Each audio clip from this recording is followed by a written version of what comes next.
responsibility to move forward with public, and that's kind of why we're here tonight. And give you the opportunity for communities, tribes, other local, state, and federal agencies to comment on the project and be involved in the approval process.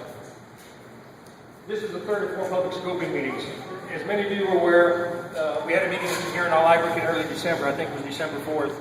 We had a meeting last night in Farmingon, and we're planning an additional meeting tomorrow night in Santa Fe. Because we anticipate that many of you may want to make a comment, we ask that you sign up to comment so we can make sure that we allow time for everyone to give their comment. There is a sign-up sheet in the back of the room at the sign-in table with Shannon where you can sign up to do your comments.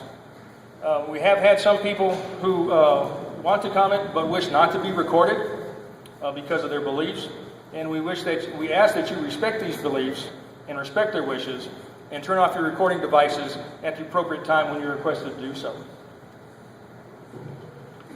There are handouts available tonight at the front table. These handouts include a frequently asked questions handout, includes a map, and we also have comment forms available. For tonight's meeting, we're going to have a short presentation about the project,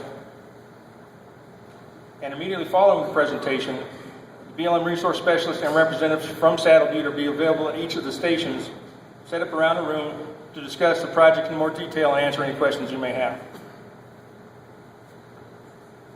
The stations we have available are Station 1, which talks about cultural and historic resources. Station 2 covers traffic and public safety. Station 3 covers social and economic considerations. And Station 4 is natural resource considerations.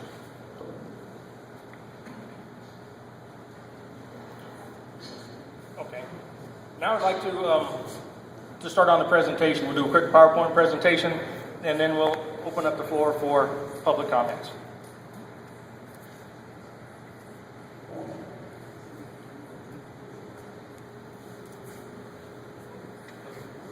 In this short presentation, I want to talk a little bit about the purpose of the proposed gathering system, the Pinon gathering system, LECTSs, which are leased and custody transfer units, the crude terminals, and the outlet pipeline. The applicant's objective in this project was the need for additional pipeline infrastructure. Current crude oil transportation is done by truck, by heavy truck, a lot of truck traffic. Some of these producers are trucking their oil up to 750 miles due to different pipeline constraints and capacity in the area. The infrastructure is aging, and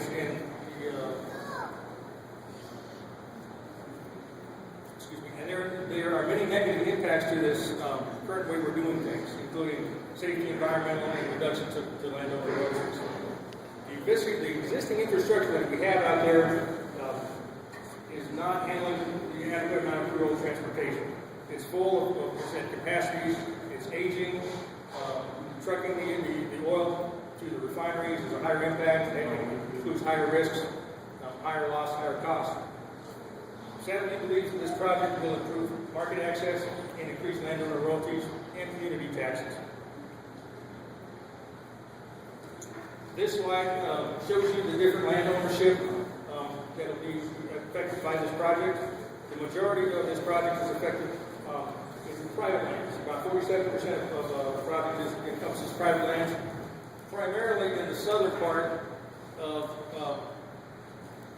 this project.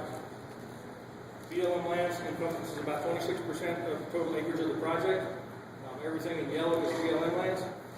Navajo allotted and Navajo fee lands take up about 19% of the project. Everything in the salmon color is tribal lands, whether that's allotted or Navajo Nation tribal trust or fee. And the state of New Mexico, which is the light blue squares, encompasses about 8% of the total acreage of this project. This project consists of a couple different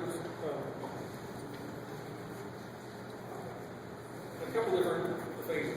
I talked a little bit about LECTs. These are lease and custody transfer units, and this is the way to measure the oil as it's being put in the pipeline. And these lease and custody transfer units will be installed on the producer's well pads or their central locations, what they call their central delivery points. The LECTs will then dump the crude oil to the Lybrook crude terminal for temporary storage.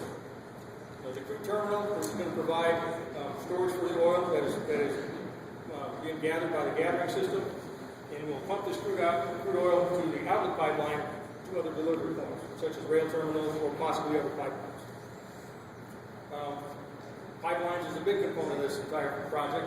The majority of the crude oil will be pipelined to the proposed terminal facility. That facility could interconnect with other pipelines. And the size of this project is going to vary between 4 and 12 inches. The pipelines in the gathering portion will be a smaller diameter than the main outlet pipeline.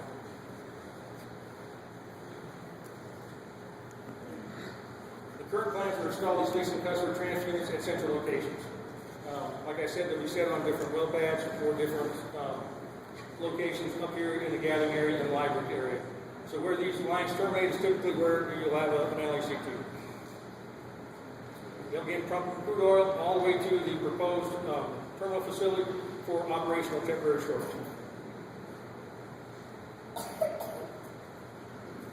The Lybrook crude terminal will provide a storage capacity of several thousand barrels, several 100,000 barrels. I'd have to ask that to be the exact numbers on that. And that will pump crude oil to the pipeline to other delivery points. This is kind of a typical setup of how your LACTs will be set up at the ends of those gathering systems.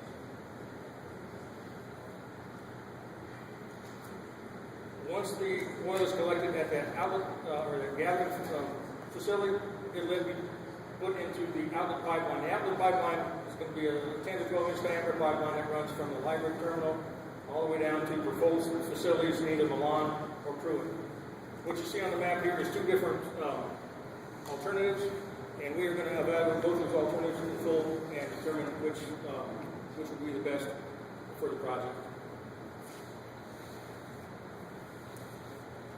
At this point, we've identified several resources that we're going to analyze in our environmental assessment.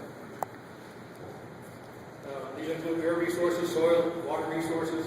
Water resources include wetlands and riparian areas. Upland vegetation, which also includes noxious weed and invasive species. Wildlife, including special status species, migratory birds. Cultural resources, including Native American religious concerns. Paleontological resources, and those areas that have special designations like the Lybrook fossil area. That's a paleontology specially designated area. These are resources: livestock grazing, traffic and transportation, social and economic conditions, environmental justice, public health and safety, and any other issues that we may identify tonight. So this is an overview of the Pinon gathering system.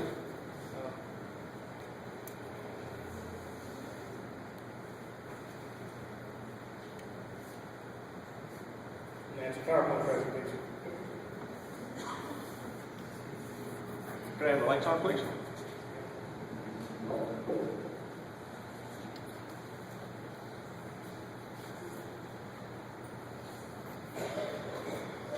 Lights.